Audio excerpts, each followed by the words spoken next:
Quand j'ai fait ma formation en relation d'aide, on a beaucoup parlé de l'intelligence émotionnelle du corps. On a beaucoup parlé que souvent, on pouvait s'introspecter, s'interroger par rapport à nos sensations physiques en lien avec nos émotions. Il y avait une partie du cours où on abordait les malaises et maladies pour essayer de voir s'il n'y avait pas une façon de l'observer en lien avec tout ce qui se passe dans notre monde intérieur, qu'on en soit conscient ou non. Bien évidemment, la santé physique, la médecine, c'est vraiment comme... c'est quelque chose de scientifique, c'est quelque chose de prouvé. Là, je parle vraiment complètement de quelque chose de différent, OK? Je parle juste de se questionner, d'observer, de juste aller voir, est-ce que mon corps est en train de m'envoyer un signal de quelque chose que je ressens? Je suis pas en train de dire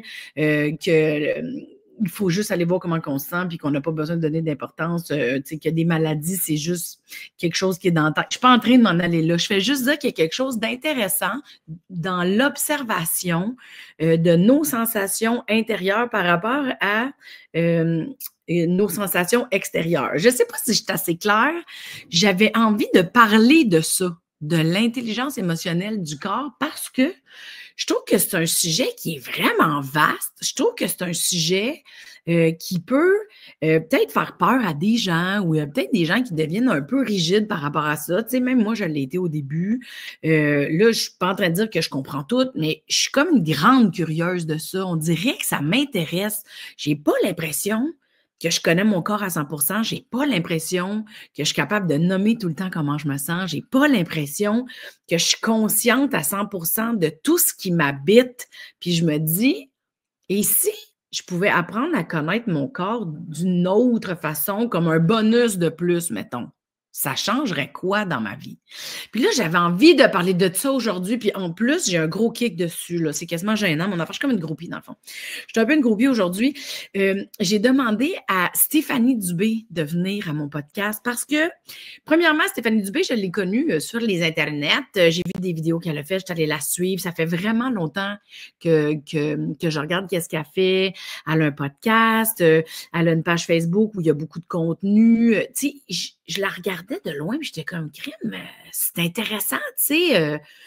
Puis là, je voulais en savoir plus, je n'étais pas capable. Fait que là, je me suis dit, j'y vais. Je viens demander, j'aimerais ça que tu viennes, parce que Stéphanie, elle est bachelière en psychoéducation, spécialisée en médecine complémentaire. Déjà là, ça mettait bien la table, je trouvais.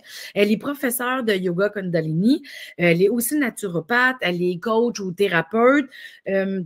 Elle est fondatrice du Centre de formation et santé holistique Satnam. Puis elle, en ce moment, elle, en fait, je pense qu'une de ses... elle saura nous l'expliquer avec ses propres mots, mais elle, je pense qu'en ce moment, on dirait que sa mission, c'est justement de dire qu'on peut être ensemble pour une médecine intégrative. Fait que là, je me disais, si moi, je me questionne par rapport à mon corps puis mon monde émotionnel, sans mettre de côté la médecine, absolument, là. Mais je me dis, ça s'appellerait comme ça, la médecine intégrative, d'intégrer un autre type d'observation ou un autre type de philosophie. En tout cas, je me disais peut-être qu'on peut faire du ménage là-dedans, tu sais, pour que je puisse bien comprendre qu'est-ce que ça veut dire, puis qu'on puisse mettre la table ensemble. Fait que vous êtes sur le podcast de Mélanie Consulte. Je m'appelle Mélanie Ganmé et je suis très excitée, parce que c'est ça, j'étais un peu groupie, de recevoir Stéphanie Dubé, et ça commence maintenant.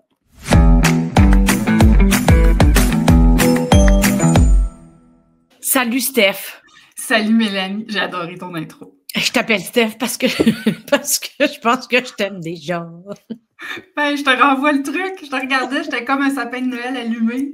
Je t'écoutais dans ton intro, je pourrais te dire la même chose. Je t'aime tellement. Tout ce que tu fais, c'est réciproque. Bon, nous autres, on va devenir des chums, tu vas voir ça, Gary. Oui. Là, je ne savais pas comment mettre la table parce que je suis contente qu'on parle de médecine intégrative. Déjà que tu dises ces mots-là, moi, je suis comme, bon, ça me détend, on dirait. Tu sais, je trouve ça me relaxe.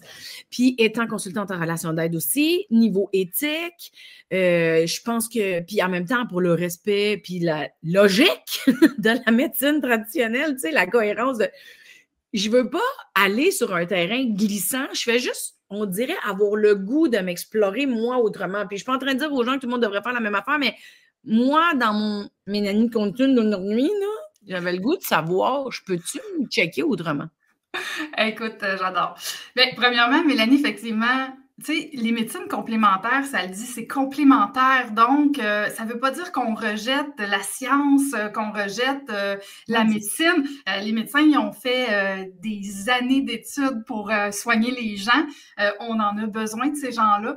Mais on se rend compte, en fait, que la médecine traditionnelle s'est focusée principalement sur le corps, c'est normal, c'est ça leur expertise, mais on réalise qu'on est plus qu'un corps physique et que tout est interrelié dans le corps. Évidemment, tout ça repose sur des données empiriques, des données probantes, des histoires de cas. Et pour que ça devienne un fait scientifique, ça prend énormément de temps, ça prend des études spécifiques, ça prend du cash.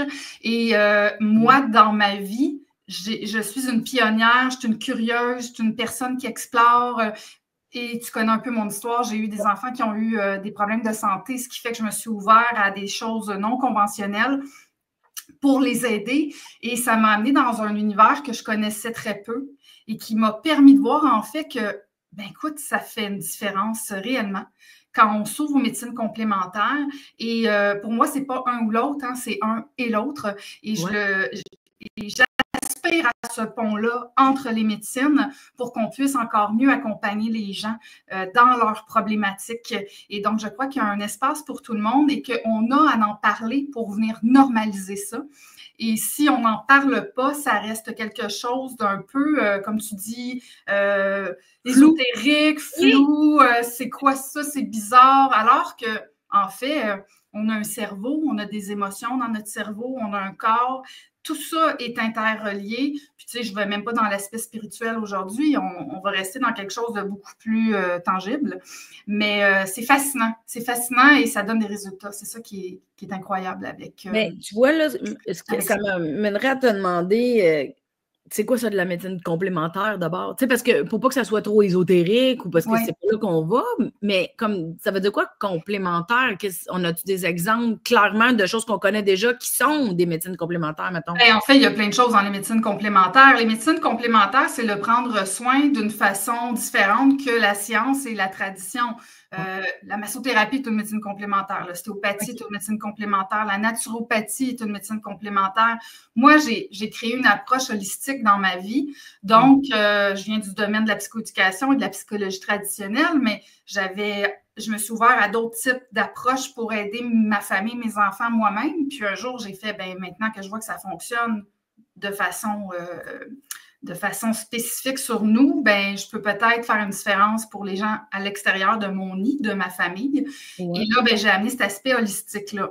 Par contre, si on recule de 20 ans, au moment où je suis dans le début de ma carrière, le domaine holistique, complémentaire et tout ça, là, on a du chemin là, à faire. C'est toujours pas terminé. Le chemin est encore à faire, mais on avance.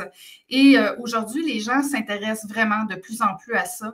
On voit ça dans des documentaires. On parle à des médecins qui vont même parfois référer.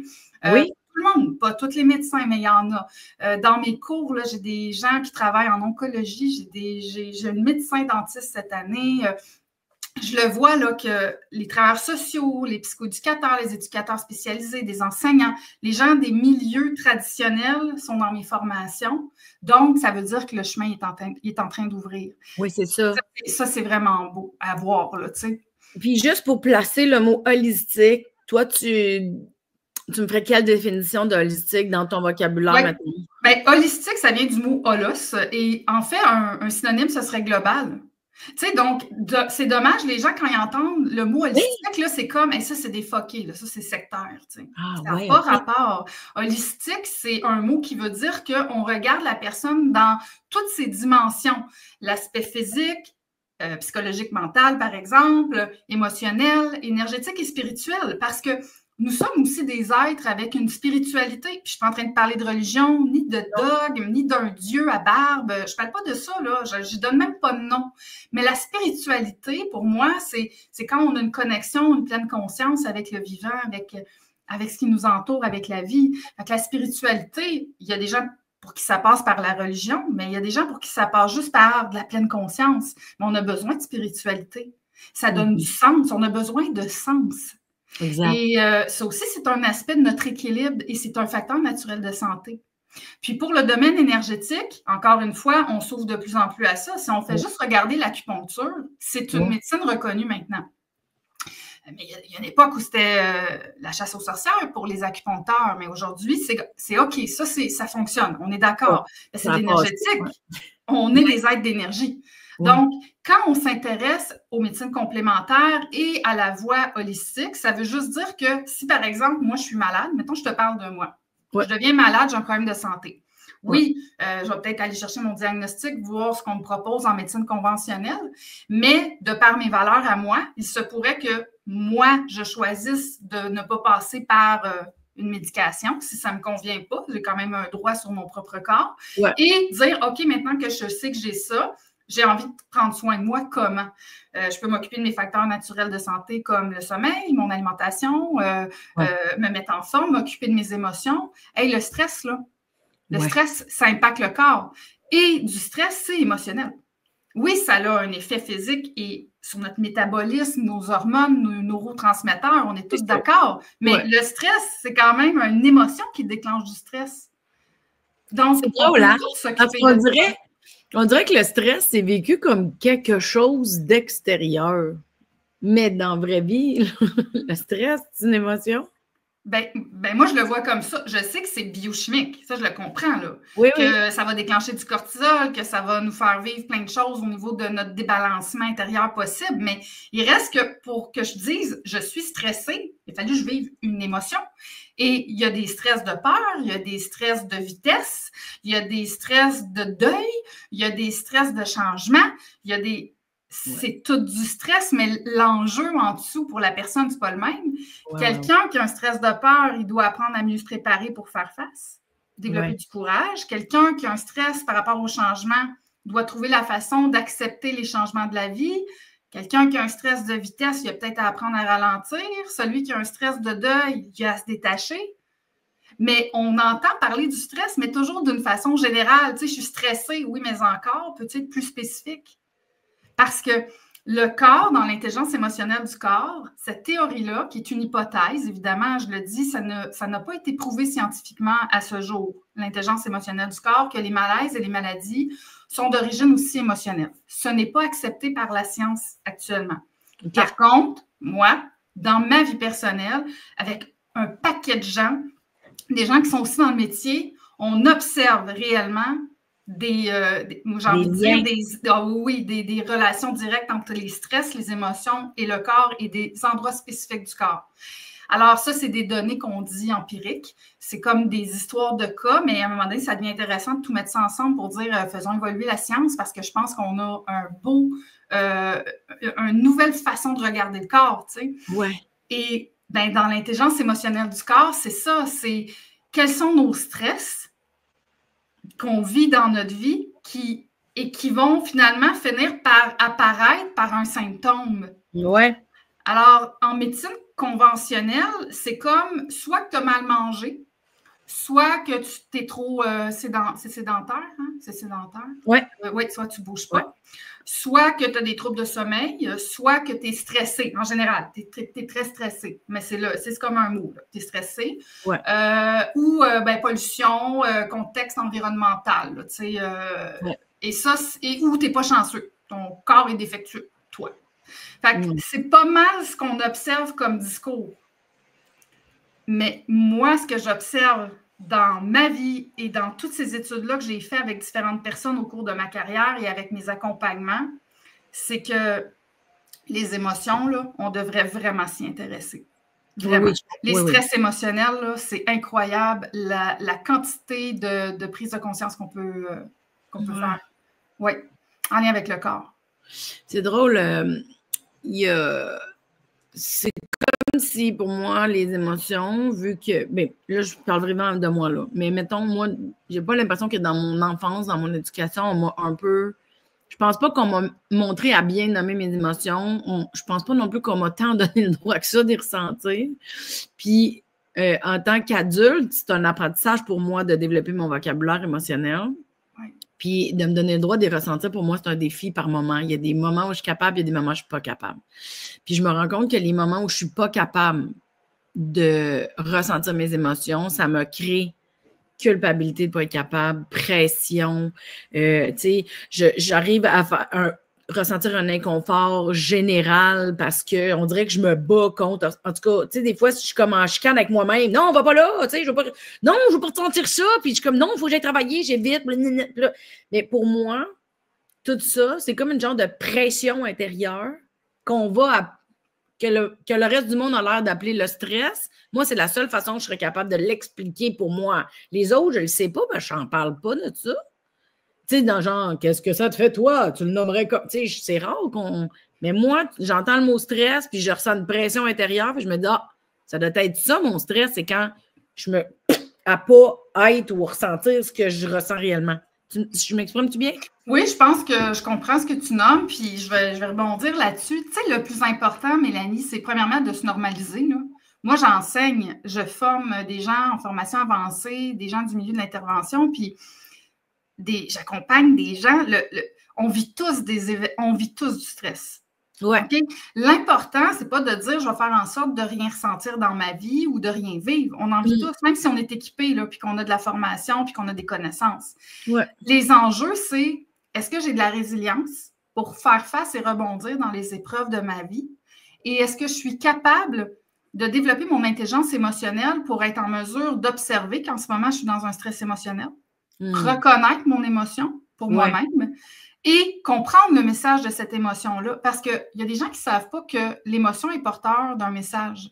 Oui, c'est ça. Ouais. Tu sais, la peur, elle nous invite à quoi? Ben, elle nous invite à peut-être revoir la façon de faire les choses pour être mieux préparés. La colère, elle nous invite à mettre des limites, à voir qu'on a dépassé nos limites ou qu'on n'a pas respecté nos valeurs. La joie nous indique, hey, mets en plus de ça dans ton assiette, là. Hein? C'est vraiment ça qui donne du sens à ton identité, à ton essence, à ta vibration. La joie t'indique plus de ça. La tristesse, ça t'invite à rentrer en deuil. Alors, si les gens ne savent pas lire le message derrière l'émotion, quand ils vivent l'émotion, tout ce qu'ils veulent, c'est plus la ressentir. Ouais. Sauf la joie. Puis encore là, il y a des gens qui viennent de milieux d'éducation où on leur a dit de se calmer les nerfs quand ils étaient trop joyeux. Il y en a même que c'est la joie. Ils se sont fermés à la joie parce qu'il ne fallait pas être excité quand ils étaient petits. Tu sais. Ouais. Alors, on a besoin dans l'intelligence émotionnelle de reconnaître nos émotions et de comprendre le message. Puis un coup qu'on a compris le message, il faut passer à l'action. Il faut poser une action ou entamer un processus qui va dans le sens du message. Ouais. Si j'ai peur, l'idée, c'est pas de ne pas le faire. C'est de me préparer pour arriver à le faire parce que c'est important pour moi. Si je suis triste, ben, c'est d'entrer dans mon processus de deuil puis de peut-être me faire accompagner pour ce processus-là si je n'y arrive pas toute seule. Si je suis en colère tout le temps, ben, puis c'est que je ne suis pas capable là, par moi-même, ben, fais-toi accompagner peut-être pour arriver à mettre des limites, connaître tes besoins. Alors, à partir du moment où je saisis le message, je dois poser des actions qui vont dans ce sens-là. Ouais. Et tout repose sur, il faut solutionner nos enjeux. Les gens que j'ai observés qui ont des problématiques de santé, de symptômes divers, quand on identifie le stress, encore une fois qui est une hypothèse, une théorie, hein,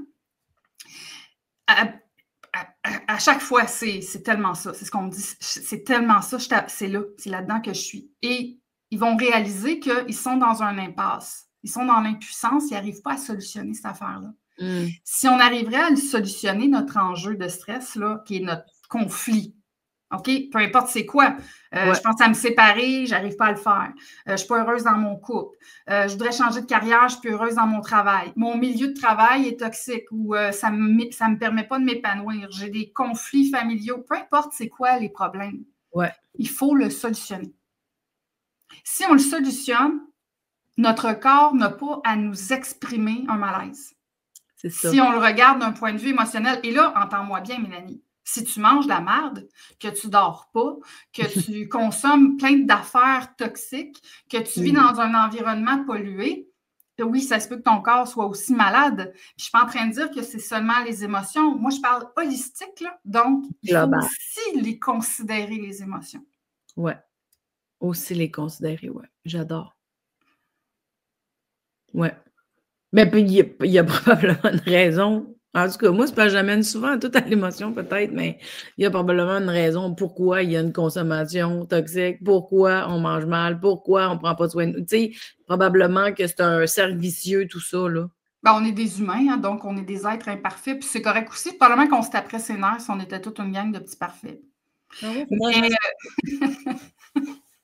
Mais je pense que le plus important, c'est d'être en conscience surtout. c'est Puis ça. de choisir sur quelle partie on a le goût de mettre de l'énergie, du temps en ce moment, en fonction de ce C'est qu'on ça. traverse. C'est pas obligé de tout s'occuper en même temps dans la vie. Non, je comprends. Non, non, c'est ça. Ben oui, ben, de toute façon, ça se prend pas de front, tout ça, mais je trouve que c'est un angle d'observation c'est intéressant. On dirait que ça ouvre des possibilités que moi, j'avais peut-être pas vues par moi-même, tu sais, ou que je fais, ah, OK, ben, je trouve que c'est un autre angle d'introspection aussi, là, tu sais. Aujourd'hui, notre but, c'était qu'on parle de décodage par rapport à l'intelligence émotionnelle du corps. Parce que ça se décode, là, tu sais. Oui. Toi, as-tu une problématique, Mélanie? As-tu quelque chose maintenant que tu aimerais aborder? Quelque chose que tu vis présentement qui serait comme une douleur, un symptôme? C'est même pas obligé d'être un diagnostic, là, ça peut être juste j'ai mal là. Ben oui, justement. Fait que je suis comme gênée, contente. Est-ce que je te dis pourquoi je pense que j'ai mal là ou je fais juste te dire j'ai mal là? Ben, t'as mal où? On peut commencer par là. J'ai mal à ma jambe gauche. On dirait que j'ai le sciatique de jammer solide, là. Tu sais, j'irais avec. Tu sais, je suis capable de fonctionner, je peux faire ma vie, là. C'est juste, c'est comme s'il y a un nerf, ça doit être là, mais qui est comme jammer que le cul! Oui. Mais je suis capable de tout faire, mais c'est plus dur. Oui, mais oui, on peut jaser de ça. Ah ouais? Oui, mais je vais te poser quelques questions juste avant, d'accord? Alors, ça fait combien de temps que tu as mal à cet endroit-là? Ah, ça doit faire 3 mois, certains. 3 mois, OK. Puis, juste comme ça, tu n'es pas obligé d'ouvrir sur ta vie privée dans ton propre podcast, mais si on recule de 3 mois, te rappelles-tu avoir vécu un enjeu en particulier, un stress plus intense, un conflit particulier, ou il n'y a rien en général qui te vient? Puis c'est correct s'il n'y a rien qui te vient aussi, non?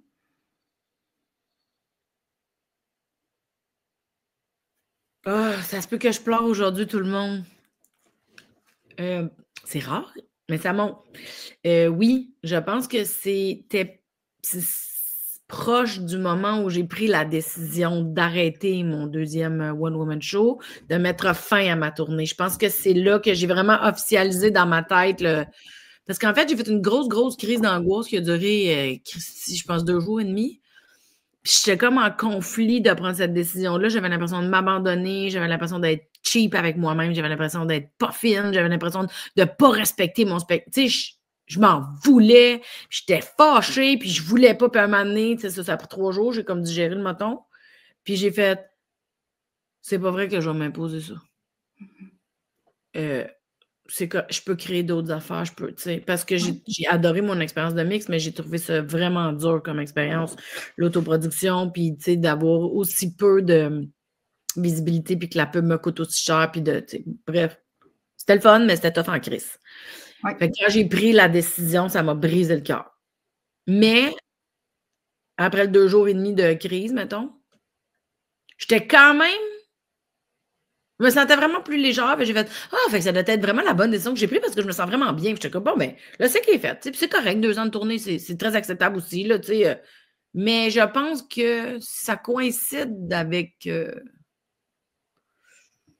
Parce que je me suis fait un tour de rein, en fait. Je te le dis-tu d'où ça vient? Vas-y, moi après, je te jase. OK. J'ai fait un défi de workout de genre 15-20 minutes par jour, tranquille. Mais puis, c'était des squats, un peu de poids, là, tu sais, juste pour être plus en forme parce que je me trouvais pas en forme. Puis, ben, je me suis fait un tour de rein. Puis, à partir de là, ça a été fini. OK. J'ai peut-être toffé. Fait que c'est ça. J'ai pris ma décision. Oui, c'est ça. Ouais, ça devait être. J'ai dû prendre la décision en juin d'abord. Là, on est rendu fin novembre. Fait que ça fait plus longtemps que ça que j'ai mal. De toute façon, tu es quand même probablement à la bonne place, OK? Ben, c'est ça qui montait, là. Oui. Fait que... Oui. Puis, juste avant d'y aller, je me dois de te nommer que Si jamais tu as de la douleur, tu dois consulter un médecin. Je ne suis pas médecin. Oui, Hein? oui, OK, oui. parfait, tu as tout compris. Je consulte. Parfait. Alors, moi, je vais aller. Ce qu'on va faire, Mélanie, c'est qu'on va aller visiter ces hypothèses-là, ces théories-là qui sont intéressantes entre le corps et tes conflits possibles. Et j'ai envie de te nommer, si tu as encore de la douleur, selon, encore une fois, cette théorie-là, c'est qu'il y a quelque chose là-dedans qui n'est pas encore complètement déposé, accepté. La sérénité totale n'est pas là. OK? Bon. D'accord? Et je veux juste te faire voir un mot que tu as nommé, qui est comme le mot-clé. Tu as dit, j'ai décidé de tout arrêter. Ouais. Et quand on a une problématique aux jambes et un nerf sciatique qui coince, advenant que ce soit ça la problématique, là, si tu consultes, ça fait en sorte que j'ai de la misère à avancer. On est d'accord, hein? J'ai un problème de déplacement, là. Ouais. Mais l'enjeu est dans tout arrêter. Ouais. Et évidemment, c'est pas vrai que tu veux plus rien faire. C'est ça, je veux arrêter de le faire, puis je veux m'ouvrir à d'autres possibilités. Donc, je veux avancer. Mais il y a plein d'affaires qui peuvent être soit floues, soit que je me joue des trucs avec de l'insécurité qui peut être financière, affective là-dedans. Est-ce que je déplais à quelqu'un? Tu sais, il peut y avoir plein de choses que tu te comptes dans ton histoire intérieure qui fait que c'est difficile d'avancer dans cette nouvelle direction-là ou que c'est pas encore le temps. Et là, je vais t'amener dans les jambes, OK? Parce que, évidemment, que ça parte du nerf, que ça parte de la jambe, pour moi, moi, je suis pas un médecin. Fait que moi, je vais t'amener dans le sens, la symbolique de la jambe. OK. La jambe, c'est du déplacement. Ouais. C'est j'avance vers quoi? C'est toute ta notion d'avenir.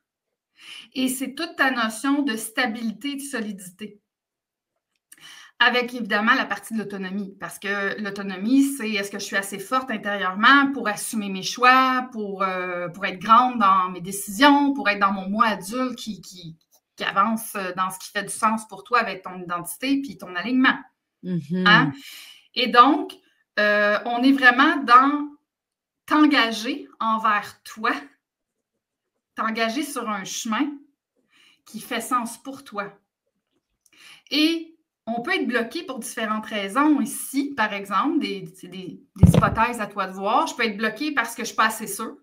Fait que tant qu'à avancer puis que je m'en vais-tu dans un mur, je m'en vais-tu dans la mauvaise direction, ben le corps peut faire, ben je vais te jammer là, tu sais. Parce que tu ne pourras pas avancer vite si tu as mal. Et il faut que tu avances lentement. Quand il y a de la douleur, je me déplace doucement. C'est comme si j'ai le temps de réfléchir, j'ai le temps de voir, je m'en vais-tu vraiment à la bonne place. Ou ça peut parler des peurs. Les peurs envoient beaucoup à la paralysie. Là, on s'entend, tu n'es pas paralysé, mais le nerf sciatique, c'est s'il est coincé, je ne peux pas beaucoup avancer. Ça fait mal, le déplacement. Donc, ça m'indique aussi, ça me fait mal, mon changement. Ça me fait mal de me déplacer dans ce changement-là. Ouais. Et évidemment, la résistance au changement peut être dans ton histoire. Ah, quoi? J'ai pas ça! Oui, comme ça. Et je te dirais que tes solutions, mettons que ça t'intéresse de le regarder en termes de « OK, ça, c'est le problème, mais c'est quoi? Qu'est-ce qu'il faut? » Bien, tes solutions sont dans accueillir le changement, t'ouvrir au champ des possibilités, à ta créativité, à aller explorer tes valeurs, Mélanie, mais tes valeurs du moment.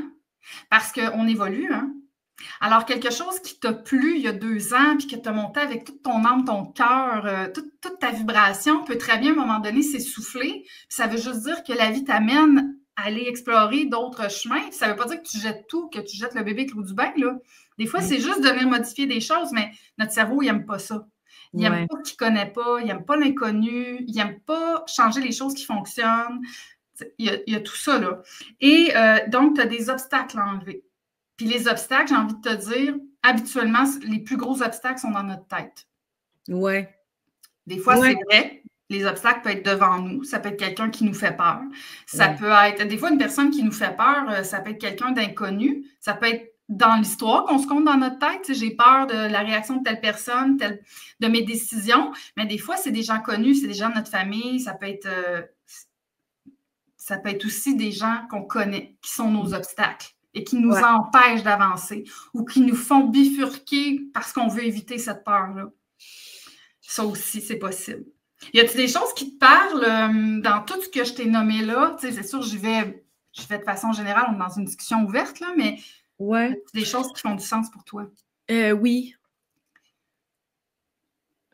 Tu sais, pendant ces 2 années-là de faire Mix, qui était un show d'humour, mais vraiment quand même assez différent de ce qu'on connaît de l'humour habituel, peut-être, dans le sens où c'était très, très, très en profondeur, très, très, très authentique. Puis en même temps, je partageais des vraies notions que j'avais apprises en relation d'aide.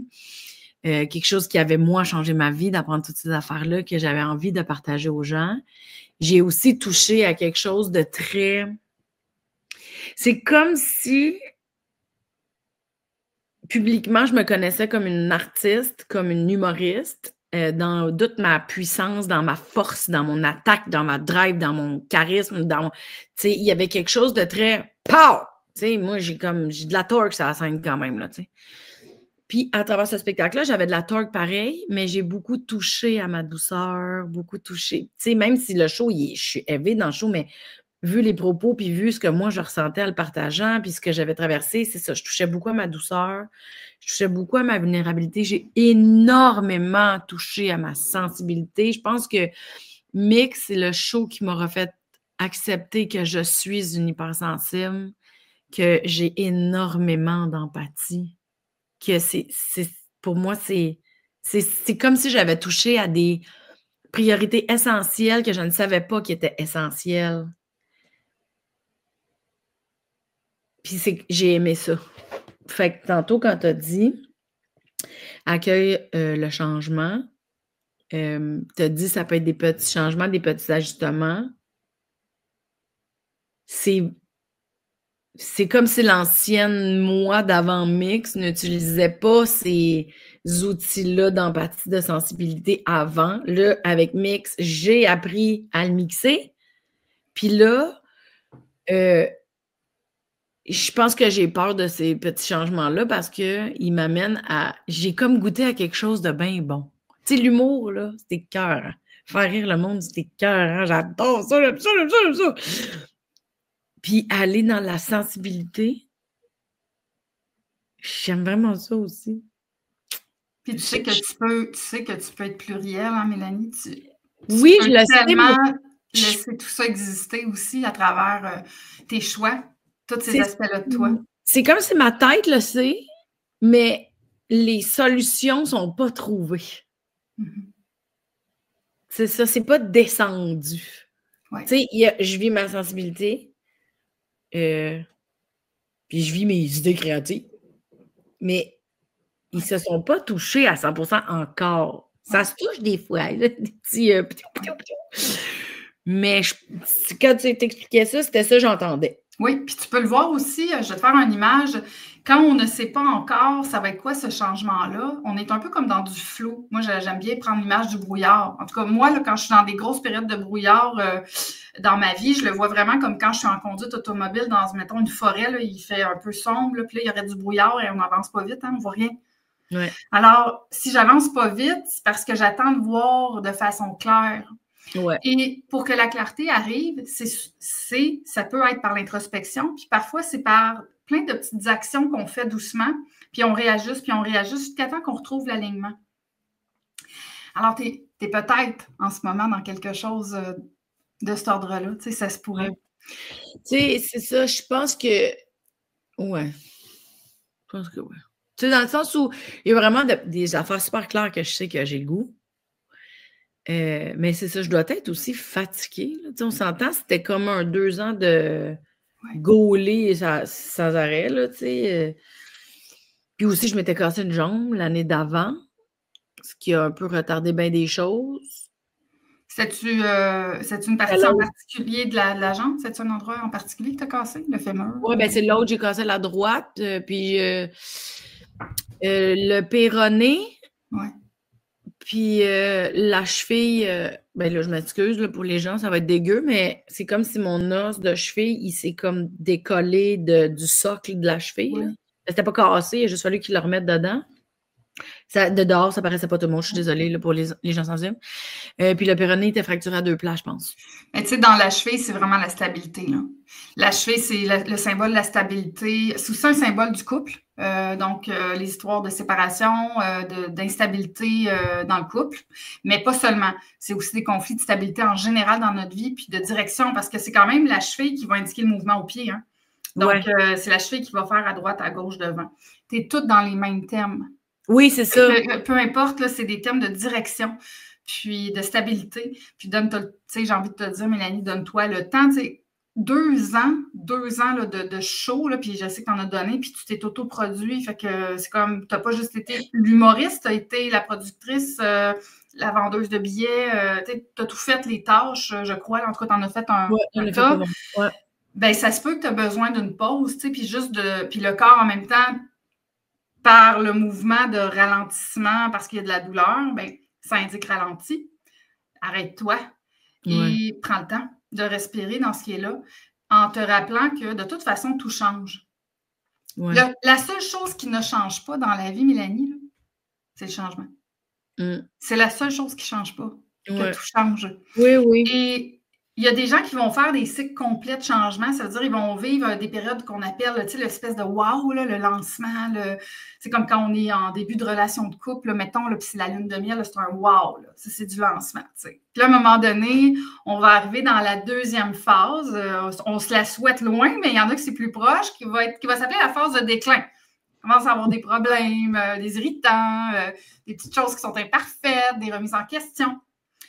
Et suite à ça, il y a des gens qui vont vivre là-dedans longtemps ou qui vont réajuster. Puis il y en a d'autres qui vont faire moi j'appelle ça des tours de cadran complets. Ils vont s'en aller en marasme. Finalement, on va se séparer, ça ne marchera pas, je ne sais plus ce que je suis, je ne sais plus ce que je veux, je ne sais plus où je m'en vais. Tu sais, cette espèce d'état de marasme, de perte de sens. Et si on traverse bien ça, on va repartir en renouveau à la conquête du prochain, peut-être. Puis on va se repartir un cycle. Ça le vaut pour toutes les sphères. Là j'ai donné l'exemple du couple, mais ça pourrait être le travail, ça peut toucher à n'importe quoi. Ce qui est intéressant de savoir, c'est que tout le monde fait des tours de roue là-dedans.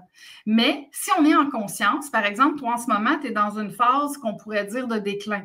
C'est comme, moi, il y a des affaires qui me tentent plus, il y a des choses que je veux lâcher, il y a des deuils à faire dans certains de mes choix, j'ai des je me sentais dans le marasme déjà, non?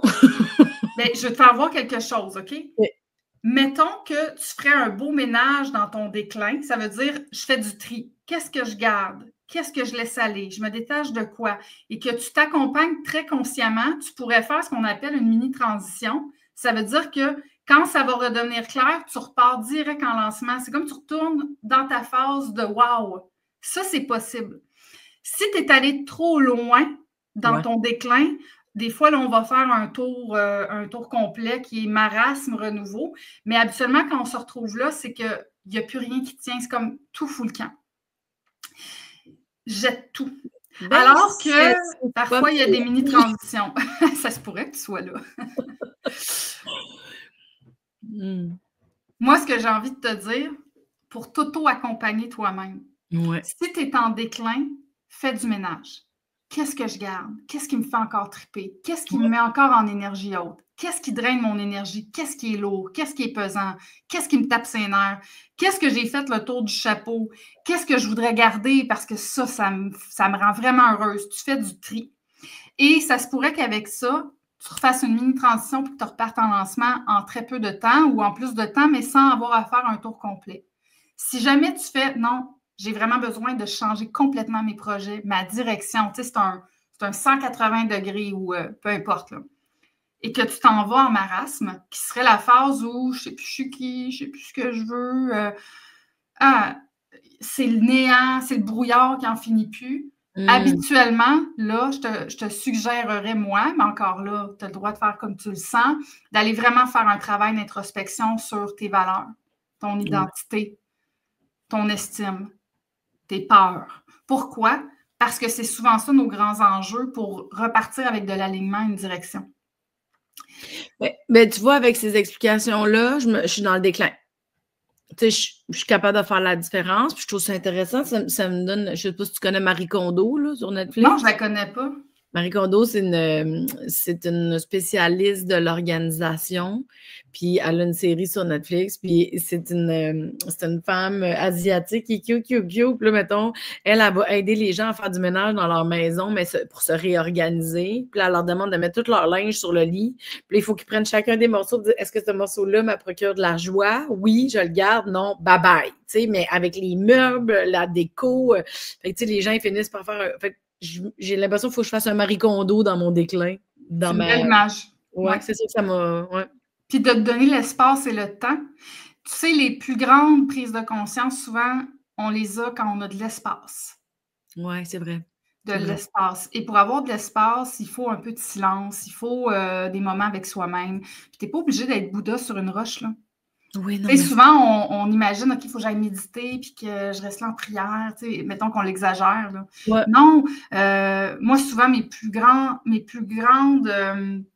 révélations, je les ai quand je me fais masser. Moi, j'adore la massothérapie. C'est là où mon cerveau, qui est un cerveau très actif dans mon cas, se détend. Et quand mon cerveau se détend et que je retourne complètement dans mon corps, j'ai plein d'accès de ce qui me met en joie, de ce qui monte, de mes aspects créatifs possibles, de rêves. Alors, il faut que... Moi, j'ai envie de te dire, trouve ton moyen de créer de l'espace pour avoir accès à des réponses. Puis c'est pas en le forçant. Non, c'est ça, c'est vrai. C'est drôle parce que ça me fait penser à quand j'écris un numéro d'humour. Quand tu essaies d'être drôle, ça marche. C'est pas là. Mettons, tu te forces, là. Moi, c'est vraiment l'inspiration j'ai besoin d'être habitée par quelque chose, mais il faut que je m'arrête, que je me sente, que je me dépose, que je laisse les idées arriver. Sinon, tu sais, écris sur la plage. Tu sais, là, je suis comme factuel. Moi, j'écris pas dans le factuel. Tu sais, moi, j'écris à l'émotionnel. Ma créativité, à part des émotions. Fait que si je suis juste factuelle, j'ai pas de fun. Oui, puis ça fait du sens parce que l'émotion est porteur d'une énergie. Tu sais, l'émotion, c'est la motion, c'est le mouvement. C'est l'émotion qui crée le mouvement. C'est ça. Alors, pour que j'ai une énergie, un mouvement vers un rêve, un but, un projet, vers plus d'alignement, peu importe, il faut toujours bien qu'il y ait une émotion qui starte la petite flamme. Là. Oui, c'est ça. OK, fait que faire de l'espace, me déposer, faire de l'espace, laisser l'inspiration aussi arriver dans ma vie personnelle, faire du ménage dans ma vie personnelle, professionnelle, par rapport à ce que je veux garder comme énergie, ce que je veux garder comme discipline ou tâche ou action, ce que je veux garder. Ouais. Puis, je te rajoute quelque chose. Ah oui, donc. Puis moi, je l'applique dans ma vie, mais j'en parle aussi à mes clients. Pour ma part, quand je suis en contraction, pour moi, la contraction, c'est quand ça coince dans la vie. Tu sais, quand je suis pas bien, j'ai vu des émotions inconfortables, je suis stressée, je voudrais donc sortir ça de mon corps, retrouver mon harmonie. Là. Quand je suis là-dedans et que je vois que je suis en résistance, ça veut dire je veux que ça s'en aille, je veux plus me sentir de même. Ouais. Tu sais, quand on fait, je voudrais, il est où le morceau, je vais le mettre de côté parce que je veux juste être bien. Malheureusement, c'est pas comme ça que ça fonctionne. Et quand je m'en rends compte que je suis en train de faire ça alors que je me nuis à moi-même, je m'arrête, pleine conscience, là. Et je me dis, j'accepte que je suis en train de faire l'expérience de cette émotion-là dans cette histoire-là. Et juste d'accepter, ça ne veut pas dire que j'accepte l'histoire, mais j'accepte que je ressens ce que je ressens. Exact, oui. Déjà, là, il y a quelque chose qui switch en dedans. Je suis encore souffrante, je suis encore pas bien, j'ai encore une émotion difficile. Mais comme je l'accepte et je n'essaie plus de la sortir de moi, il y a un espace qui se crée pour que je trouve peut-être des solutions éventuellement. Ouais. Parce que je ne suis pas en bataille contre moi-même. Ouais. Alors, mettons, tu es dans ta situation, Mélanie, tu pourrais accepter qu'en ce moment, tu es dans une phase de déclin dans le cycle du changement et que tu as du tri à faire dans ta vie pour revenir encore plus aligné. Ouais. Mais si j'accepte que pour un moment, je suis dans la phase de déclin, c'est déjà moins dramatique. Si je l'accepte. Oui, exact. Mais je me sens pas dans la non-acceptation du changement. Au contraire, je suis comme très excitée de ça. Mais je trouve ça intéressant de nommer quand même le déclin. Je ne l'aurais pas dit moi-même. Fait que je trouve ça super intéressant. Puis, je pense que instinctivement ou intuitivement, ça s'en venait. Tu sais, des fois, je suis comme, ah, ça me tente plus. Parfait. Tu sais, c'est fait. Mais là, le faire en conscience, ça va être différent. Oui, c'est ça. tu sais, m'asseoir puis le faire.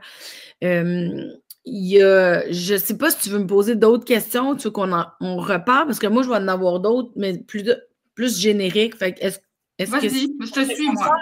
À ça, l'intelligence émotionnelle du corps, c'est qu'on va voir quelle partie est souffrante. Bien, en fait, en intelligence émotionnelle du corps, c'est que chaque organe du corps a une tonalité spécifique de stress. C'est ça que je voulais savoir. Pour moi, dans les jambes, je t'ai amené dans un conflit de direction. Mais si tu m'avais dit j'ai mal à l'oreille, on aurait été dans un autre type de conflit. Si tu m'avais dit j'ai un symptôme au niveau système cardiovasculaire, ça aurait été autre chose. Chaque système a une tonalité propre.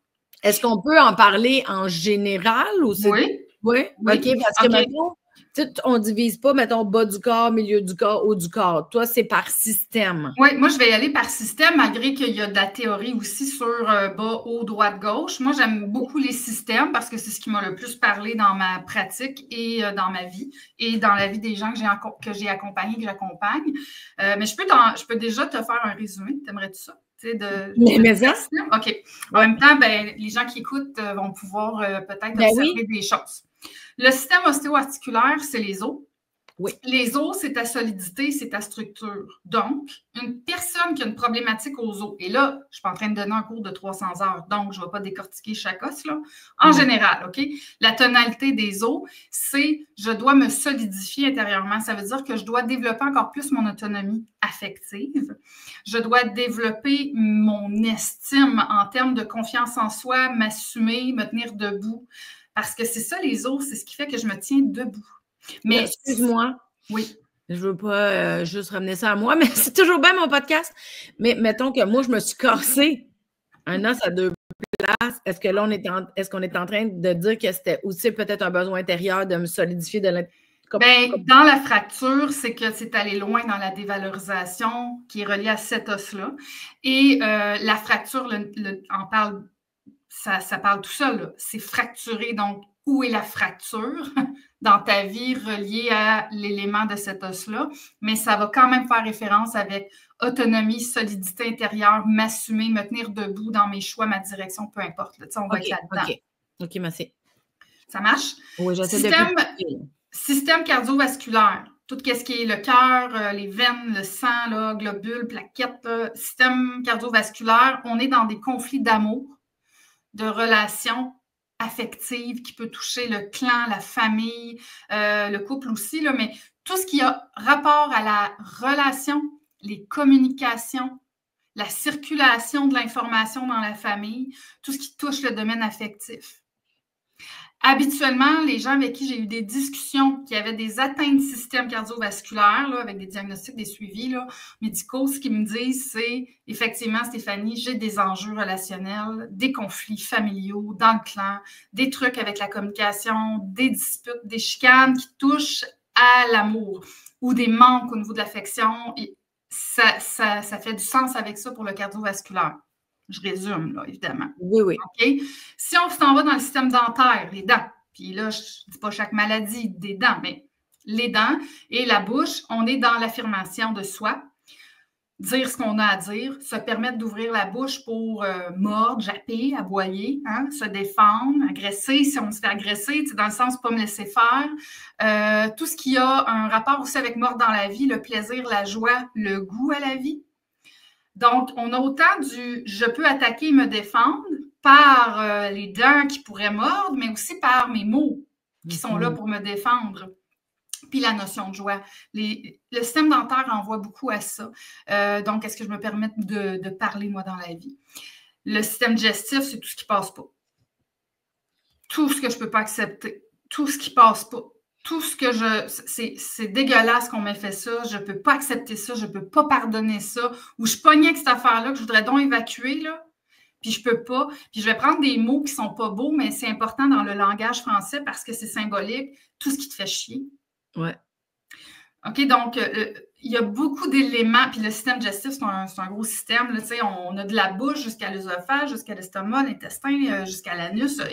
Ils ont des tonalités, là, OK? Tout ça, des tonalités spécifiques, mais on va être dans ce qui ne passe pas. Donc, quelque part, la solution est dans acceptation, parfois des choix à faire aussi pour se sortir de certaines situations. Tu sais, si tu n'acceptes pas quelque chose puis que tu vis tout le temps ça au quotidien, change ta vie. Tu sais. Donc, l'acceptation. Le système immunitaire lymphatique, donc notre système d'attaque-défense. Ouais. Tu sais, les petits soldats intérieurs. Donc, est-ce que tu as la capacité de te défendre? As-tu une armée en dedans de toi? Et évidemment, l'armée au niveau immunitaire, elle va défendre contre les virus, les bactéries, mais contre des agents extérieurs pathogènes, problématiques, bien, tu peux le voir dans est-ce que je suis capable de me défendre, moi, dans la vie? Ou est-ce qu'on m'a fait du mal? Est-ce qu'on m'a attaqué, agressé? Je n'ai pas pu me défendre? Est-ce que j'ai été protégée ou je n'ai pas eu de protection? Le système immunitaire va renvoyer beaucoup à des histoires comme ça et aussi à de la culpabilité. Le système, je les passe, le système musculaire, les muscles. On est d'accord là, que quand on regarde quelqu'un de musclé, c'est beau, tu sais, c'est fort. Hein? Quand on regarde quelqu'un de musclé, il est fort.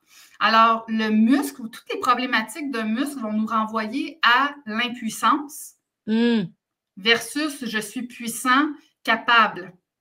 Les gens qui ont des fontes musculaires, des problématiques, déchirures de muscles, il y a une dévalorisation dans la performance, la capacité, la puissance et des problématiques d'impuissance. Donc, de subir des choses, de ne pas avoir la force pour. C'est la force, le muscle. La confiance en soi va être dans le système musculaire beaucoup. Parce que la confiance en soi, ce n'est pas l'amour de soi. La confiance en soi, c'est je crois que je suis capable de.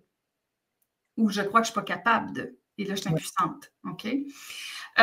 Pour le système, j'essaie de les passer dans l'ordre dans ma tête. Pour le système reproducteur, on a toutes les histoires de couple, évidemment, les trahisons, l'infidélité, la sexualité, tout ce qui touche notre couple. Mais on a aussi toutes les histoires de nid. Le nid, le maman oiseau avec les bébés dans le nid. Là. Donc, toutes nos histoires de famille, les inquiétudes pour nos enfants, des pertes, des deuils d'enfants, des deuils de famille, des séparations, tout ce qui touche le nid, la famille au sens de ce qu'on a créé à l'âge adulte, là, et le couple, là, système reproducteur. Dans les projets, on s'entend là, dans le système reproducteur, on fait des bébés, par exemple. OK? Mais le bébé peut être symbolique. Pour quelqu'un, le bébé, ça peut être une entreprise. Ça, c'est un projet que j'ai créé. Et le système reproducteur, qui est un endroit de création, pourrait décoder en fonction de certains enjeux de ce que j'ai créé. Qui ne serait pas un enfant vraiment, qui serait autre chose. Ça, c'est possible aussi. Bien, toutes les frustrations de couple, tout ça, c'est là. Évidemment, on met les seins dans le système reproducteur. OK. Système respiratoire, ça, c'est l'air. Hein? Tu sais, quand on dit j'ai de l'air dans les poumons, là, j'étouffe, je manque d'air, je manque d'espace, je me sens pas en sécurité, j'ai peur de mourir, j'ai peur que quelqu'un meure, j'ai plein d'angoisses dans la vie, j'ai des peurs de survie, touche les poumons, parce que les poumons, c'est la vie. Toutes les disputes, les chicanes, tu sais, quand on rentre quelque part, on fait « Mon Dieu, on marche sur des œufs ici ». Ça, là, ces ambiances-là, c'est les poumons. J'étouffe. C'est lourd. Alors, disputes, chicanes, conflits, vie-mort, sécurité, besoin d'air, d'espace, les ambiances lourdes, système respiratoire. Système rénal, les reins, vessie, des conflits avec des liquides. Les liquides, ça peut être de l'argent liquide, de la liquidité, liquider des choses, une liquidation, les testaments. Ça peut être relié à des liquides tout autres. Problématique avec le sperme, problématique d'alcool, problématique de noyade, problématique de pluie, de déluge, de drame, de traumatisme par rapport à de l'eau, les liquides. OK? J'en passe. Le système rénal, c'est aussi le conflit d'écroulement de l'existence. Alors, les reins nous renvoient à « je suis désespérée, j'ai tout perdu, je suis perdue au milieu de nulle part ». Un bel exemple, c'est le conflit des réfugiés. Puis moi, tantôt, je t'ai dit que je m'étais fait un tour de rein, ça va très bien, ça. Dans le tour de rein, on s'en va, par contre, parfois dans le musculaire et l'ostéo. Hein?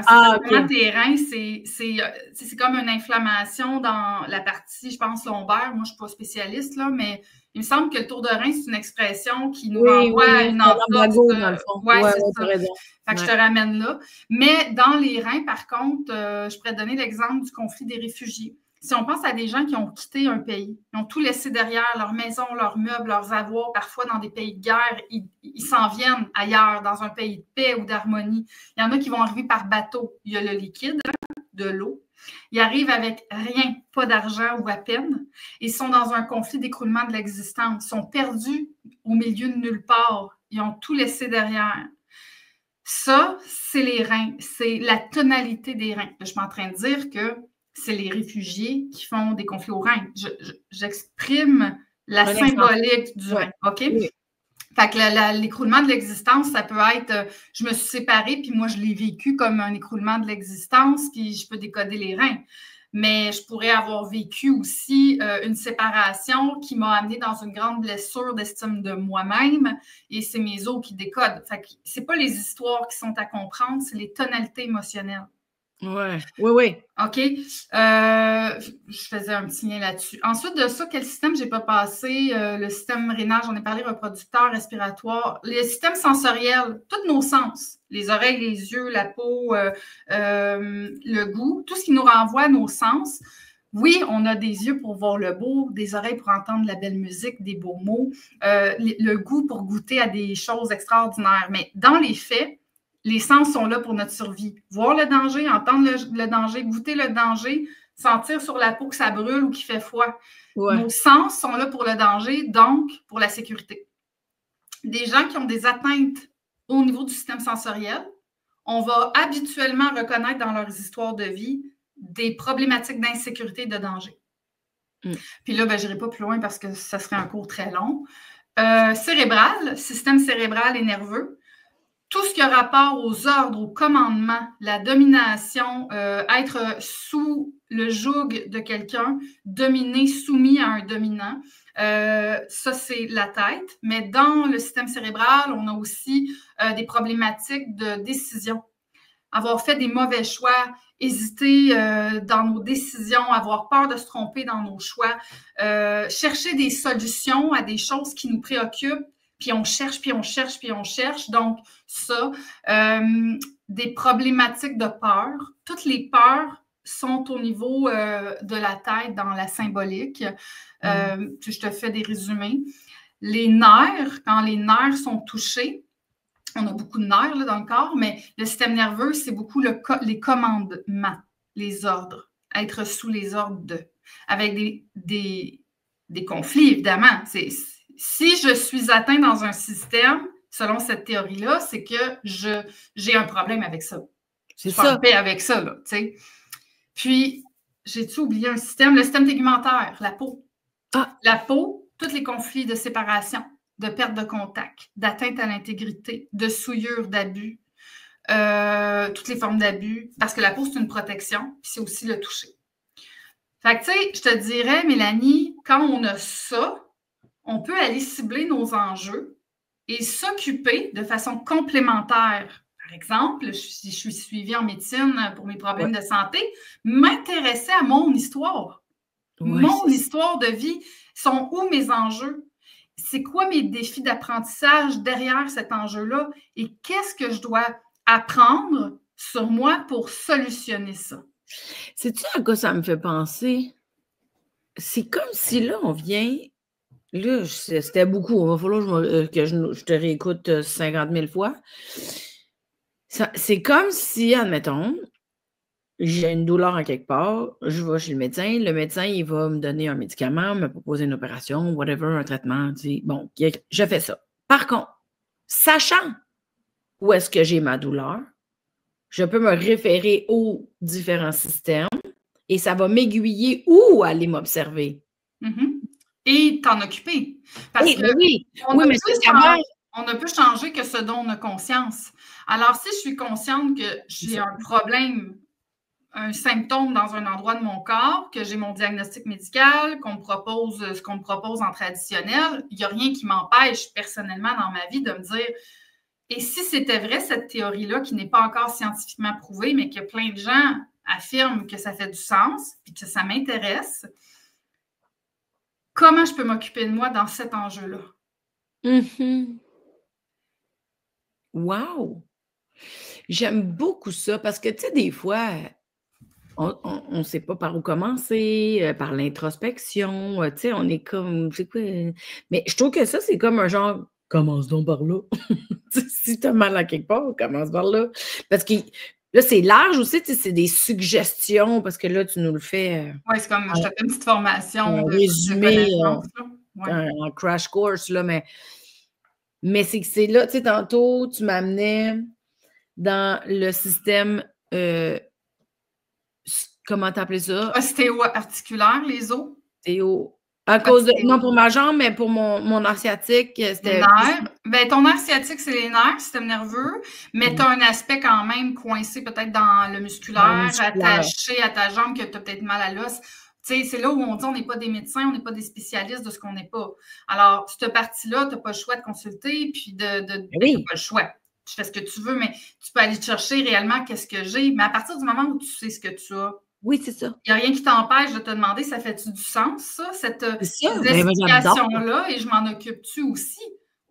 Hein, parce que moi, je suis dans le « et », le pont, un et l'autre. Oui, c'est ça. C'est ma vision, tu sais. C'est que vu que là, on parlait de mon truc personnel, je me disais, ça va être intéressant que je commence par l'observer. C'est sûr qu'après, je vais être dans l'action, puis je vais trouver mes solutions, mais là, je suis comme, ouh, c'est comme un gros ballon qu'on vient de trouver. Puis là, je vais observer mon ballon pour savoir c'est où ce que, tu sais. Il y a quelque chose de, je trouve que ça oriente. Oui. Ça oriente vers soi, mais au lieu de passer partout, tu choisis comme un corridor. Ça amène de la responsabilisation. Ça amène de l'autonomie. Ça amène que la personne devient responsable aussi de sa santé. Donc, ça nous amène vers une société où les gens vont aussi se responsabiliser en se disant, je suis aussi un acteur de mon bien-être, de mon alignement de ma santé, de mon équilibre, de comment je me sens dans mon corps. Alors qu'on vient depuis des années d'une façon, un paradigme qui est plus, je vais aller voir quelqu'un qui sait ce qu'il sait, puis sauve-moi, tu sais. Ouais. Alors, c'est un changement de paradigme où on s'en va, c'est un changement dans notre façon de s'occuper de soi, où chacun devient aussi responsable. Je ne suis pas en train de dire qu'on ne va pas chercher d'aide, qu'on ne va pas chercher l'aide des spécialistes, qu'on ne demande pas un avis, qu'on ne va pas chercher un diagnostic au besoin. Ce n'est pas de ça qui est question. Mais à partir du moment où on s'ouvre à ça et qu'on se dit, si ça, c'était possible, parce que je le répète, c'est des données probantes, c'est des histoires de cas, c'est des données empiriques. Mais il reste que quand ça fonctionne, puis qu'on se dit, je l'ai vu, m'en est occupé, puis j'ai plus mal. Est-ce qu'on pourrait supposer ou amener l'hypothèse que c'est possible? Et parce qu'on ne sait pas tout. La science, elle évolue. La science, elle nous amène là où elle peut nous amener, mais il arrive un moment où la science change. Puis ce qu'on a déjà dit en science, tout d'un coup, c'est plus ça, parce qu'on fait des nouvelles études, on fait des nouvelles recherches. Moi, comme tant d'autres, je suis une pionnière. Je suis quelqu'un qui est curieuse et qui n'attend pas nécessairement de savoir si c'est vrai exactement comme ça pour m'occuper de moi. Mais je ne suppose pas non plus que j'ai la vérité. Je ne suis pas en train de dire c'est ça. Je suis en train de dire et si c'était aussi ça? Et si? Et si c'était aussi, c'est ça. Intéressons-nous à ça. Intéressons-nous à l'aspect où on est beaucoup plus global que ce qu'on en a longtemps compris. Oui. Oui, c'est comme, tu sais, avant, il y a une couple d'années quand même, dans ma tête, j'étais quelqu'un qui était dans sa tête. C'est comme si je n'étais pas connectée à mon corps, je n'étais pas connectée à mes émotions, j'étais juste un cerveau, dans le fond, sans m'en rendre compte, mais c'était ça que je pensais dans dedans. Je ne l'aurais pas dit, mais quand j'ai commencé à découvrir comme justement mon corps émotionnel, mon corps physique, d'être consciente de mes réflexions, début vingtaine, là, quand tu commences à catcher, là, en tout cas, moi, c'est là que je l'ai vécu, là, fin de dizaine, début vingtaine, il est comme eu un genre d'éveil de « Ah, OK, t'as peu, là, je suis pas juste une fille qui va à l'école, là, il se passe d'autres affaires, là. » On dirait que c'est devenu... Le mot « global » a pris tout son sens, mais il est resté cérébral. Puis en avançant dans ma vie, c'est devenu quelque chose que j'ai appris à intégrer de l'exploration globale, puis à la lumière de tout ce que tu dis, je ne le fais pas tant que ça. Tu sais, il y a une forme de conscience de ma part, il y a une forme d'intérêt de ma part, mais je me rends compte que je pourrais être encore plus présente. Oui, présence à soi, présence à l'autre, présence à la vie, la pleine conscience, la conscience, c'est tous des mots qui nous renvoient à devenir témoin observateur de ce qui se passe dans sa vie. Puis ça, c'est vraiment un muscle qui s'entraîne. Oui. C'est un choix aussi. Il y a des gens qui vont dire, je n'ai pas le goût de m'observer, mais ceux pour qui, j'ai envie de te dire, ceux que ça attire le plus, c'est ceux qui recherchent une forme de spiritualité dans leur vie, une quête de sens, un besoin de connexion avec eux-mêmes ou ce qui les entoure. C'est souvent ces gens-là où on va les voir entreprendre un chemin un petit peu plus, je vais utiliser le mot spirituel parce que c'est en dedans de nous, mais de conscience, oui. Oui. Ben moi, écoute, moi, je pense une des premières choses que j'ai demandé à ma mère quand j'étais petite, c'était pourquoi qu'on vit. Je ne comprenais pas pourquoi on vivait. Tu sais, on dirait que c'est une des premières choses. Tu sais, je regardais, il y avait du monde, tu sais, j'ai été mis face à la mort assez jeune. Puis là, j'étais comment on vit, on meurt, mes parents travaillent. Tu sais, je ne suis pas vieille, là, je dois avoir 4 ans. Puis je suis comme, je comprends pas pourquoi qu'on vit. Tu as déjà des grandes questions existentielles. Tu sais, j'étais déjà, c'est ça, tu sais, ça sort pas de nulle part, là, qu'il n'y a pas de casse sur l'introspection puis que je tripe sur toutes ces affaires-là. Mais pour moi, cette quête de sens-là est comme vraiment fucking lourde. Mais elle est vraiment le fun en même temps. Oui, puis Mélanie, c'est tellement... Oui, ça peut être lourd, mais ça peut être aussi agréable quand ça fait partie de tes valeurs. Tu sais, quelqu'un qui a une valeur spirituelle et de croissance personnelle, de relations humaines, il tripe bien raide à écouter des podcasts comme on fait là. Ben oui. Puis d'autres qui ont d'autres types de valeurs vont passer devant, puis c'est bien correct, on est différents. C'est bien correct, chacun ses clics-là. Ouais. Mais tu sais, là, on vien de parler du corps, puis j'ai envie de terminer sur quelque chose de un peu drôle, mais qui ne l'est pas. Au moment où on tourne ce podcast-là, moi, je sors d'une retraite. J'ai animé, guidé une retraite... de développement personnel, spirituel aussi, durant le week-end dernier. Et le dimanche, moi, j'arrive le vendredi, tout le monde a son intention, hein, puis moi, j'arrive là et je dépose aussi mon intention, et mon intention, c'est de ralentir. OK? Ça, c'est mon intention pour mon énergie dans cette fin de semaine-là. Et le dimanche, journée où ça se termine, on amène les valises dans la voiture et j'arrive à ma voiture et il y a une crevaison. Et sur le coup, je fais non, c'est pas vrai. Tu sais, j'étais en train d'organiser une retraite pour vrai. J'ai vraiment pas le temps de gérer ça, ni gérer tout ce qui va avec ça. Et à un certain moment, j'ai compris le sens. Parce que moi, je mets du sens dans tout. Des accidents, la maladie, des événements, des choses qui marchent, des choses qui ne fonctionnent pas. Je mets du sens dans tout. Je suis une fille qui met du sens. Et quand je l'ai trouvé, j'ai trouvé ma paix, même si j'ai eu une crevaison, puis il a fallu que je gère plein d'affaires pendant 2 jours sur cette crevaison-là, puis bon, tout ce qui va avec.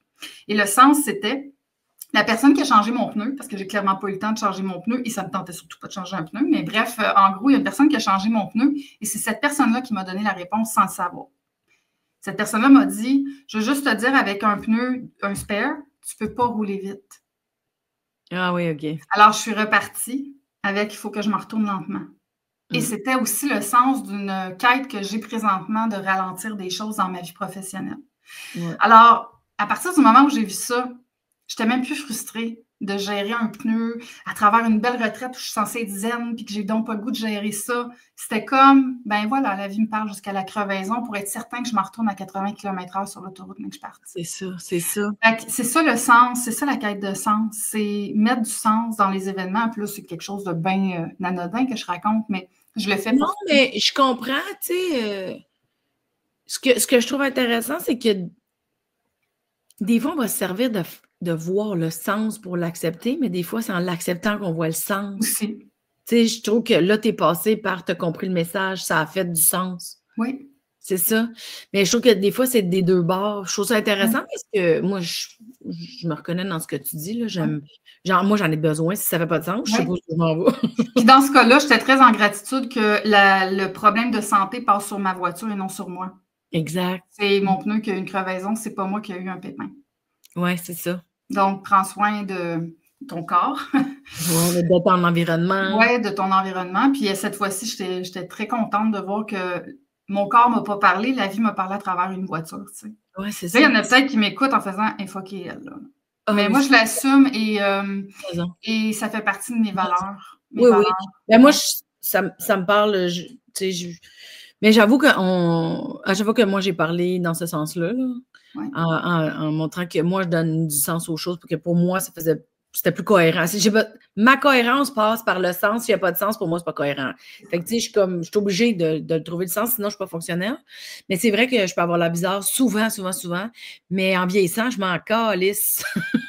Tu sais, c'est même pas je m'en fous, c'est je m'en calisse. Tu sais, comme, il y a quelque chose que je réalise, tu sais, je vais me permettre de le dire, là, parce que, tu sais, mettons, moi, plus jeune, c'est ça, je l'ai dit tantôt, mais j'ai été comme mise face à la mort jeune. J'ai perdu des amis à la garderie dans un accident d'auto. Tu sais, j'ai perdu des membres de ma famille aussi, tu sais, par accident, par mort naturelle, par suicide. Tu sais, mon chum, il est mort d'un accident d'auto quand j'étais plus jeune. J'ai perdu ma mère aussi. Mon grand-père, c'est moi qui l'ai trouvé. Tu sais, j'ai un asti d'histoire pas rapport. J'ai une relation avec la mort qui n'a pas rapport, tu sais, comparé aux autres, mettons. Puis, il a fallu que je mette du sens dans le départ parce que j'étais pour virer sur le top. Ouais. Puis, ça a beaucoup ouvert mes croyances à toutes sortes de choses. Puis, je me suis sentie beaucoup jugée quand je parlais de mes croyances. Puis, à un certain moment, je me suis dit, « Hey, la gang, on n'est pas obligé d'avoir les mêmes croyances. Mais il faut comprendre une chose, c'est qu'en allant mettre du sens dans ça, moi, j'ai tenu le coup, là. Tu sais, c'est ce qui m'a porté d'avoir mis du sens avec mes croyances. Fait qu'à un moment donné, c'est comme devenu, hey, ça m'appartient, puis c'est bien correct.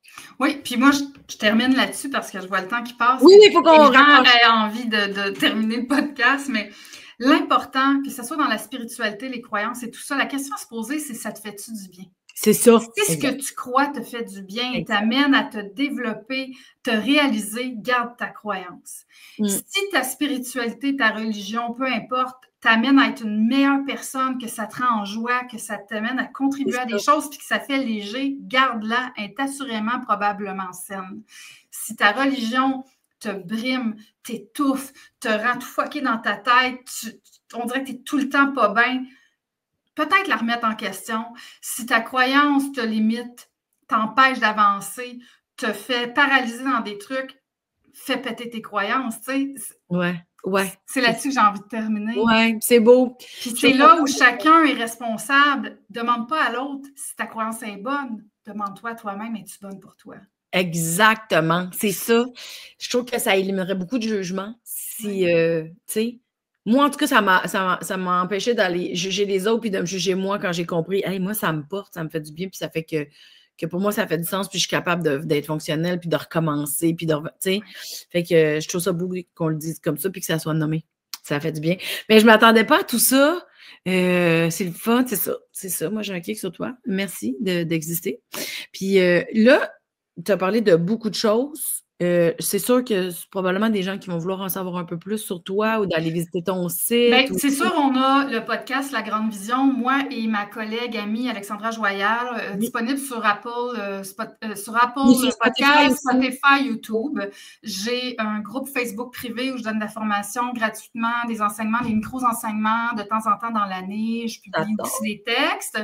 Sinon, j'ai un site Internet www.centredeformationsatnam.com pour mes formations. On va tout mettre dans le post pour les gens, comme ça, ils vont pouvoir y aller directement. Puis, sinon, moi, de toute façon, mon intention aujourd'hui, c'était de vous faire voir d'autres choses, une manière différente de vous occuper de vous, puis de vous avoir peut-être stimulé dans quelque chose pour votre vie. Alors, c'est déjà fait. Que je rencontre des gens après ou pas, c'est à chacun de voir s'il y a un appel. Oui, c'est ça. Mais merci, en tout cas. Ben oui, c'est ça, parce que toi, est-ce que tu as de la clientèle? En fait, en ce moment, là, au moment où on se parle, ça se peut que si quelqu'un écoute le podcast dans 2 ans, ça sera autre chose. En ce moment, je ne fais pas d'accompagnement privé parce que j'accompagne en groupe à travers les formations. Je suis guide de retraite, donc les gens qui veulent me voir de façon un peu plus personnelle, c'est à travers les retraites. Je fais de la conférence, je vais en entreprise ou dans les autres professionnels aussi donner de la formation avancée. J'ai mon école où je forme des gens en formation professionnelle avancée sur des sujets de la science, de la psychoéducation, de tout ce qui est mon domaine dans mes études, mais aussi alternatif, donc l'intelligence émotionnelle du corps, le développement personnel. Il y a tellement de belles choses, puis même des aspects spirituels. Tu sais, donc, S'il y en a qui ont la peur, venez découvrir Stéphanie. Oui, allez dans son univers. Une fois qu'on rentre dans ton univers, on ne veut plus ressortir. C'est trop le fun. Il y a tout le temps comme quelque chose qu'on retient pour soi. En tout cas, moi, je suis une grande fan. Je l'ai dit plein de fois. Ça commence à être gênant, mais je suis une groupie, je pense. Mais là, merci. Je vais aller faire mon ménage dans mon déclin. Oui. Mais merci pour les belles pistes de réflexion, vraiment. C'était très généreux de ta part. Je vais mettre toutes les informations pour aller te rejoindre, pour qu'on puisse entrer dans ton univers. C'était vraiment... merci, c'était très doux. J'avais peur de sentir que je me juge, mais non. Fait que merci beaucoup. Vous étiez sur le podcast de Mélanie Ganimé, le podcast Mélanie Consulte. On a rencontré aujourd'hui Stéphanie Dubé. Bonne découverte pour vous. Puis j'espère que ça vous a donné des belles pistes pour vous connecter à vous-même. Encore merci de ta générosité. Puis on s'en reparle bientôt, là, nous autres. Oui. OK. Bye bye, tout le monde.